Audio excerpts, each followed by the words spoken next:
Alright, the first iconic character without a Dokkanfest is Final Form Frieza, specifically the one on Namek though. The reason why I say that is because we do have some Final Form Friezas, right? We do have the Angel Final Form Frieza, the physical card that is due up for an EZA. We have the transforming Tech Frieza that goes through each of his stages, his second form, his third form, final into Golden. So, you know, Final Form Frieza does have some representation in a Dokkanfest card, but the Namek one, first of all, has 0 animations in this game as a Dokkanfestival unit, and even the cards that do have animations for Final Form Frieza on Namek, they all could use updating. A lot of them are like pre-2019, 2020, you know, there's not really a lot going on for this Final Form Frieza in this game right now, and that's pretty shocking, again, because we have a ton of Cell cards, we have a ton of Boo cards, and for some reason, Frieza, especially Namek, does not have a ton of representation. There's only 2 full power Friezas that are DFEs, we have 1 LR full power Frieza, so full power Frieza has a decent amount of representation, but I mean, second form Frieza has no Dokkanfest unless you're counting the transforming card. Same thing with the third form Frieza. The first form Frieza does, but it's not, again, unless you're counting the transforming card, it's not on Namek. That card is like the Bardock special. So like Namek Frieza is missing a lot of representation in this game, and that's good. I mean, they can always revisit Frieza, give him a DFE LR for the final form, and maybe a Carnival LR for his second form, or, you know, like all of his forms deserve iconic moments. Everything about Frieza's forms have a pretty big moment. Like, you know, first form Frieza's first arrival when he shows up and you know, he's ready to fight Vegeta and all of them. Like, that's gonna be probably a pretty big moment. It could be like a transforming first form Frieza into second form, and then third form Frieza when he shows up and starts, you know, going ballistic on Piccolo and stuff like that. Like, there's a lot of iconic moments for Namek Frieza, so it's pretty shocking that he does not have a ton of representation in this game. But of course, the most iconic is the final form Frieza, and he does not have any Dokkan Festival representation at all. Alright, next is both of the most iconic Saiyan Saga units, and that is the Saiyan Saga Vegeta and Saiyan Saga Goku. It's insane that neither of these guys have DFEs. They do have LRs, which is good, so it's not like they don't have any premium representation in this game, but if you're talking about representation in terms of Dokkanfest, neither of them have a Dokkan Festival event. That's why, in theory, I think we could see these guys maybe for New Year's this year. We could see these guys for possibly Golden Week next year, right? Like, these guys definitely are kind of on my radar as the next dual DFE, not LR, just TURs that are on my list for next ones. I mean, they definitely deserve a DFE LR in the future, but I think they need to knock down just DFE TUR first before we get into, okay, now I want to see a DFE LR of these units, right? Like, I mean, eventually we will get to that point where they will have DFE LRs. So, I mean, yes, they definitely deserve it, but right now we need to get them just a regular Dokkanfest TUR first. Let's get that first for them, and we'll go into the LRs after. But, I mean, there's a ton of stuff they can still do. Like, for example, if they just do DFE TURs, like, Vegeta could just be grade 8, right? Like, we don't even need, I mean, yes, it'd be nice for them to be just a Vegeta that goes into grade 8 or something of that sort, but we kind of already have that with pretty well animations, right, with the Tech LR Vegeta, and then the Galgun's done pretty well on the AGL LR Nappa and Vegeta. I'm not saying they can't reanimate it, of course they will, they've definitely reanimated good-looking attacks in the past, so it wouldn't be shocking if they do it now either. Especially because if Kaioken Goku's going to have that Kamehameha, they're probably going to have the Vegeta allow him to have that too. But again, I'm not exactly sure what these two would look like. I don't know if it's going to be a Kaioken Goku versus Vegeta. It could be like a Goku, Gohan, and Krillin, and then a grade 8 Vegeta, right? Like, that's a very possible duo we could see, right? But and the reason why I say grade 8 Vegeta specifically, though, is because I really do want them to tap in to making giants a common thing, right? I'm not saying Janemba doesn't exist, Hyrule Garden doesn't exist, Cellmax doesn't exist, like, they do. But like grade 8s specifically, they usually hide those behind, you know, certain people. Like Baby Vegeta, like, he goes grade 8. Vegeta, but he goes grade 8, right? But like, releasing just the grade 8s by themselves could be a way to allow them to preserve more resources and material for these guys. So I wouldn't be shocked if the next Vegeta unit is just grade 8 Vegeta. Alright, next we have Demon King Piccolo. I cannot believe he doesn't have a Dokkanfest yet. And look, I get it. Like, Dragon Ball itself, OG Dragon Ball does not have a lot of love. But even 10 years into the game, we now have a Tao DFE, right? We have 2 Kid Goku DFEs. No, sorry, 3 Kid Goku DFEs. We have a DFE for the Teen Goku and the Piccolo Jr., right? We have an LR, a summonable LR for TN. And by the way, Demon King Piccolo has no summonable cards. No DFE, no LRs, nothing. Like, he has a free-to-play LR, he has 2 of those, but that's all he has. It's pretty shocking that he's getting pretty neglected in the premium sides of cards, especially when Tao just got a DFE over him. I'm not saying Tao doesn't deserve it, I'm just saying Tao over Demon King Piccolo is insane, right? So that's what I'm saying. And Demon King Piccolo has a lot they can do here. The problem is that they've used a lot of good animations on his free-to-play cards, so I would be interested to see what exactly they do with Demon King Piccolo in the future. I just don't, I mean, it's gonna have to be a lot of redone animations. I'm not saying he doesn't have source material left. I'm just saying it's either gonna have to be a standalone youth or a standalone, like, old Demon King Piccolo. I'd be pretty shocked if they redo his transformation again, since they've already done it twice. So I'm not exactly sure how they're gonna approach Demon King Piccolo in the future. I would imagine it's gonna be like a standalone youth, just like TUR, DFE, and then they'll EZA the LR DKP during that celebration, most likely. Something of that sort. I would imagine something looks like that. But yeah, I mean, Demon King Piccolo definitely deserves a Dokkanfest card. Alright, next we have Baby Vegeta. I really do not know how this card does not have representation in this game at all. He just has the LR, and that's it. And that was released in, what was that, 2020? 2019, I think. So yeah, I mean, it's pretty crazy. 2019, yeah. Like, it's just crazy. This guy doesn't have any representation, though. Like, that's his only card, and, like, Omega has now 3 premium units. Super 17 has 3 premium units. Baby has 1. And Baby, in my opinion, is probably, I mean, I wouldn't say he's hyper than Omega, but he's definitely more hype than Super 17. So I really do not get the neglect on Baby Vegeta. I really don't. It's like he has so much source material. He has Baby Vegeta. Super Baby 1 is kind of there, not really, but Super Baby 2 for sure has a lot of stuff. Baby Vegeta, like Grade Ape, has a ton of stuff, and the animations that the LR has is not necessarily great. I mean, there's a ton of stuff they can still do with Baby Vegeta. That's kind of like when they were doing the EX part, a lot of people were like, dude, that's gotta be Baby Vegeta, right? Like, it fits the GT bosses and stuff, and like Baby Vegeta really needs a card. It'd be really cool to see him go through his forms and give us a premium unit off of that, but they gave us another LR Gohan instead, which, again, the card is cool, the concept of the Gohan's cool, but there's cards who need representation in the game right now, and it's just crazy to me that Baby Vegeta does not have a Dokkanfest in this game yet. Alright, next we have the Full Power Jiren. This one shocked me a bit, because I actually couldn't believe this. I was like, oh, dude, Jiren has so much representation in this game. You got the LR Tech, Full Power Jiren, the AGL Jiren, the STR Jiren. Like, dude, Jiren has a ton of cards for him only being out for 7 years. You know, that's good. Jiren has a healthy representation in this game, but it shocked me a bit to realize that he doesn't have a Dokkanfest unit that uses the Full Power Jiren in any shape or form, right? The STR Jiren just stays base. He doesn't go full power.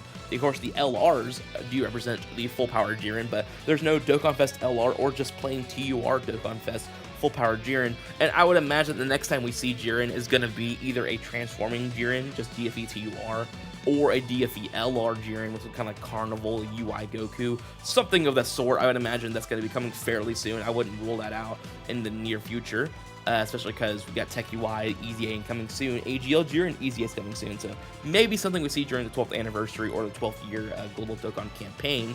But yeah, I mean, again, these two definitely deserve, well, sorry, just the Full Power Jiren, really. The Full Power Jiren really is the card who needs another representation in this game. I know that AGL and a Tech one already get rid of a good amount of source material, for sure. But first of all, they can redo the transformation scene, for sure, with the Full Power Jiren one. Like, they can combine the standby and its actual transformation, make it a well-sequenced transformation, and then you can figure out what animations you want to do for him. They might be running pretty low on him, but he definitely needs just some kind of Dokkan Festival representation. Alright, next we have the BoJack movie Gohan. This card is, I can't believe he doesn't have that much representation either. I mean, the BoJack movie as a whole doesn't have a ton of representation, but I mean, BoJack still at least has 2 cards, which is the Squad of BoJack, or the BoJack Squad, or whatever you want to call it, BoJack Clan, and then you have the STR BoJack that transforms. So BoJack himself, I mean, he could use another card, but he has a decent amount of representation that does cover a good amount of, like, assets for him. Again, I would imagine we see some kind of, like, BoJack and Zanga card in the future, probably something of that sort. But again, the BoJack movie Gohan not having a ton of representation is pretty crazy to me. His only card in the game is the LR, which just got an AZA, and that's it. There's no BoJack movie DFE. Like, no, the base Gohan has 0 representation. The Super Saiyan Gohan has no representation. Like, he's just untouched outside of his Super Saiyan 2 form, and even then, those animations definitely could use some work. Not that they're bad. I love them. I think they're great. But imagine that more smoothed out and modern animation. It would look so much better than the one we have right now, of course. So I'd be pretty interested to see what they can do with this Gohan in the future. But I mean, he still looks good right now. But he definitely has some, you know, he has some choices. Like, he has a lot of animations to do that could make him a revive card, a transforming card. There's a lot of stuff left for this Gohan. Another card, which, by the way, this one has 0 representation in this game outside of that rare card, by Guys Goku. There is no Dokkanfest, there is no LR, nothing. And it felt like a really good time to release a By Guys Goku during the 10th anniversary when they were talking about the Super Saiyan 2 Gohan, right? They were talking about family category, right? Like, it would make more sense if the Gohan started as Super Saiyan 2, did all of the stuff, and then, you know, you stand by it into the By Guys Goku or something with By Guys Goku shows up, right? And then, oh, you know what? Exactly. Here's exactly what they could have done. They could have made him like the Gamma 1 and Gamma 2 card, where it's like them together, and then it turns into a Super Saiyan 2 Gohan after, once the standby is completed, and then he dies, whatever, and then you can now use the Family Kamehameha as an active or something of the sort. I don't really know how they could have done it. But again, I definitely think By Guys Goku deserves some kind of premium card or something. It's just like, it's such an iconic moment of them like talking and, you know, Goku saying his goodbye. Just some form of representation. It doesn't even have to be a card like a Goku card himself, but like a Gohan card with a By Guys moment inside of it. There has to be some sort of way they can incorporate that into a card. So I will be interested to see when they will add it. But for now, he's just on the sidelines. Alright, next we have Caulifla. Now, before you get on to me and say, wait, but Caulifla has a Tech Caulifla and Kale card. Yes, she does. But Super Saiyan 2 Caulifla does not have a Dokkanfest card. So we gotta talk about that a little bit. It's not the biggest thing in the world that Caulifla does not have a Dokkanfest card yet, especially because they clearly tackled Kale somewhat recently, and Caulifla does have a ton of representation in the game. You have the Tech Kale and Caulifla, you have the AGL Kale and Caulifla, you have the physical Kale and Caulifla, right? Like, Caulifla has a good amount of representation, but Caulifla needs a standalone card, and it just could be a standalone Super Saiyan 2 Caulifla, or like a Super Saiyan Caulifla that has like a, I don't know, there's a way to approach a new Caulifla card. Like maybe base into Super Saiyan Caulifla, or, you know, I don't exactly know what they would do for him, or her, sorry, but I mean, Caulifla has a ton of moments left. Of course, you have all the moments where she just fights Goku alone, right? That is untouched because we have all the Kale and Caulifla animations when they're fighting Goku, and the Pride Troopers, but we don't have anything of when they're fighting, like when Caulifla just straight up fights Goku on her own. Like, that's something we need to see as well. Same thing with Kaba. I'm going to put Kaba here as well. Kaba does not have a Dokkanfest at all, doesn't have an LR at all. Kaba has nothing.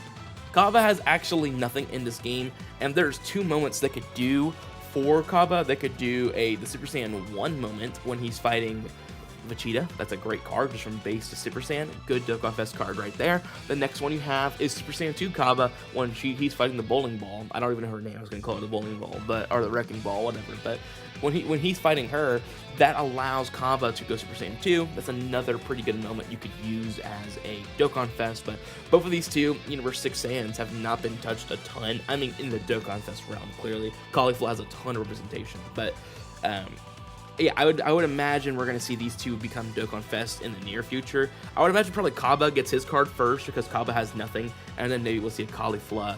We're going to see Caulifla soon. I mean, with Kale's EZA coming up, so I mean, I wouldn't be surprised if Caulifla is like the Sunday unit just to get that Kale out of the way. Alright, the next unit that I'm pretty shocked has like no representation in this game at all is Mecha Frieza.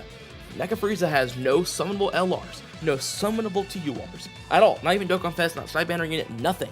This card has a World Tournament card, a not a Prime Battle card, a Battlefield LR with Mecha Frieza and King Cold, and then a Super Strike Mecha Frieza. That's it. That's all he has. It's just insane to me that this Frieza does not get touched at all. In fact, most of the Friezas do not get touched in this game, unless you're Tournament of Power Frieza. He has a good amount of representation in this game, but, I mean, Mecha Frieza has nothing in this game at all. The Dynamic Frieza, as we talked about earlier, has nothing at all. The Golden Frieza from the Resurrection F movie has 2 cards, and one of them is a 2016 card. That's it. Like, there is a lot of stuff they do not touch with Frieza, and it actually intrigues me into why they do not do it, because, I mean, Wicked Bloodline has a chance to resurge. They could release 3 Friezas in 1 year, and I don't think anyone would complain because these guys have no representation at all. There is nothing with Frieza. It's insane that he's been untouched. But yeah, I mean, Mecha Frieza could come up soon because we do have the AGL Super Saiyan Trunks, who's about to EZA. Of course, they could release a Side Banner King Cold unit, which would also be his first premium card, or not premium, just summable card in the game. Like, Wicked Bloodline cards are almost untouched unless you're Cooler. Cooler has a good amount of representation, but Frieza, it's actually, I'm looking back at this, it's crazy how much he does not have. I mean, this Frieza could help Wicked Bloodline, of course, Revenge, Resurrected Warriors, Inhuman Deeds. Like, he'd be a great buff right now, especially because, again, you can run this guy on Omega's team. I don't know when we could see this Frieza. I just imagine that we could see a Mecha Frieza in the near future, again, due to the AGL Super Saiyan Trunks' EZA. And again, he really needs a card in this game. I'm shocked he has nothing. Alright, next we have Sin Shenron. I was a little hesitant to put him on this list because I wouldn't say like the most iconic in the world, but I wouldn't also say Mecha Frieza is the most iconic person in the world either, but they're both like notable characters. Like, Mecha Frieza is almost in every game you could ever think of. Sin Shenron's in almost every game you can ever think of. So again, Sin Shenron's a good example of a card that, like, I'm surprised he has nothing. He does have a Side Banner unit, so he does have something, of course, and of course he just EZA'd, and he's an amazing Side Banner unit now, so in a way, it's kind of weird to say, but I guess it's okay that we did not get a transforming Sin Shenron right now, because I mean, this Tech Sin turn 1 is great partner with the Omega. Again, I do think we do need to eventually get a Tech Sin Shenron, or sorry, not Tech Sin Shenron, just a Sin Shenron that awakens into Omega Shenron, or transforms into Omega Shenron eventually, most likely using the Dragon Ball mechanic, you know, through the standby and whatnot. In order to do that, I mean, it's like written in the stars. That's what exactly this card is going to be. Sin Shenron, standby, Dragon Balls, go Omega, right? That's what it's going to be, most likely, unless there's a new mechanic that comes out. But again, I'm just surprised they didn't do it here. This felt like a really good spot to introduce a transforming Omega, but I guess the reason they didn't do that is because Gogeta was going to be a standalone, so they didn't want to make one card transforming and one not. That's fair, and that's fine. It's just, again, we do need a transforming Sin Shenron eventually, or maybe just a Dokkanfest Sin Shenron. I just don't know if there's enough material for Sin Shenron to exactly be just a standalone card. Maybe they'll do something like he's just like a DFETUR Sin Shenron that goes Omega. That's a possibility. I'm not gonna rule it out, but I would also imagine this card being an LR in the near future as well. Finally, let's look at a pair of Earthlings that have no representation in this game at all. I mean, Tien just got representation, right? Tien just got his LR STR from the 22nd World Tournament, but again, these guys don't really have representation in this game. Tien has pretty good moments. In the Majin Buu saga, he comes in and helps out with Buu tanks. Not for long, but he does help. I guess it's good that he has a Side Banner unit for that moment. I think it's a perfect all he needs for that. But like, Tien definitely could get a Dokkan Festival unit when he's fighting Second Form Cell. His Neo Tri-Beam moment, I think that's something you could do there for sure. Saiyan Saga Tien, of course, definitely deserves Dokkan Fest. He does a lot there. He does have representation already with a free-to-play LR, but he definitely could get some representation. Krillin, I don't really know exactly what they would do with Krillin. I mean, Saiyan Saga Krillin is definitely one that comes to mind as one that would probably get representation due to him when he gets the Cyberman and what he does with Nappa, and then, of course, the Spirit Bomb. So he has a lot going on for him in the Saiyan Saga. Outside of that, I think he does a lot of solar flaring. He does stuff, but again, not enough. I would say maybe for a Dokkan Fest outside of those moments. I mean, you could a Krillin at 18 card would be really cool from the Tournament of Power. That's why the Tournament of Power I think was really cool, because it allowed us to get many moments from characters who normally do not get spotlight moments. I still think the arc had flaws, of course, but I do think that it allowed so many characters and to get some spotlight and some shine in the spotlight in order to, just show up again, just to have something, and not just the Goku and Vegeta show. So it was pretty cool. Again, these two do definitely have a need for representation. I don't know exactly how they would attack it, of course. They don't have Dokkanfest, and I would imagine eventually they do. Especially because, again, here's the thing. Yamcha got a Saiyan Saga Dokkanfest card, and he died. He didn't even do anything. He died. He showed up for 2 seconds and then died. So these two definitely can get a Dokkanfest card. If Yamcha, who literally got a what-if card, essentially, because it's like, what if Yamcha survived against the Cybermen, can get a Dokkanfest, these two can. But let me know what you guys think in the comments below. Do you guys agree with this list? Do you guys think there's some other units that I missed that should have been on here? Maybe an Oob and DBZ Goku. I could see those as well, right? If you guys enjoy the voiced content, a link in the description. The first one is to all of my voiced content, and the second one is to all of my Dokkan Battle content in general, and I'll see you guys in the next one. Bye-bye.